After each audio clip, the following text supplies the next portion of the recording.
brought to you by V-Guard. ગુજરાતમાં આ વખતે 19 થી 30 જૂન વચ્ચે ચોમાસાની પધરામણી થશે. હવામાન વિભાગે જણાવ્યું, નિર્ધારિત તારીખથી 4 દિવસ વહેલા કે મોડા ચોમાસું આવશે. હવામાન વિભાગના જણાવ્યા પ્રમાણે બંગાળની ખાડીમાં અંદમાન સાગર અને દ્વીપ સમૂહ પર 19 મેના રોજ ચોમાસું પહોંચવાની શક્યતા, જેના કારણે સૌથી પહેલા કેરળ જ્યારે સૌથી છેલ્લે રાજસ્થાનમાં ચોમાસું પ્રવેશ કરશે.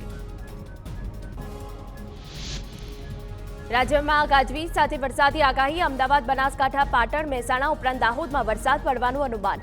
વરસાદ સાથે ભારે પવન ફૂંકાય તેવી શક્યતા. હવામાન વિભાગે સમગ્ર રાજ્યમાં વરસાદી વ્યક્ત કરી વકી.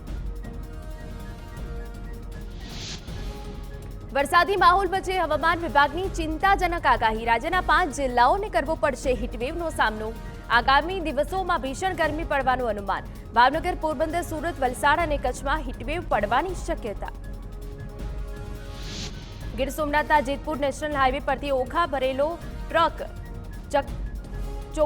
આ ટ્રક શંકાસ્પદ રીતે ઝડપાઈ ગયો. ટ્રકમાં રેશનિંગના ચોખા હોવાનું પ્રાથમિક તારણ. વેરાવળ મામલતદારે ચોખાનું સેમ્પલ લીધા બાદ તપાસ હાથ ધરી.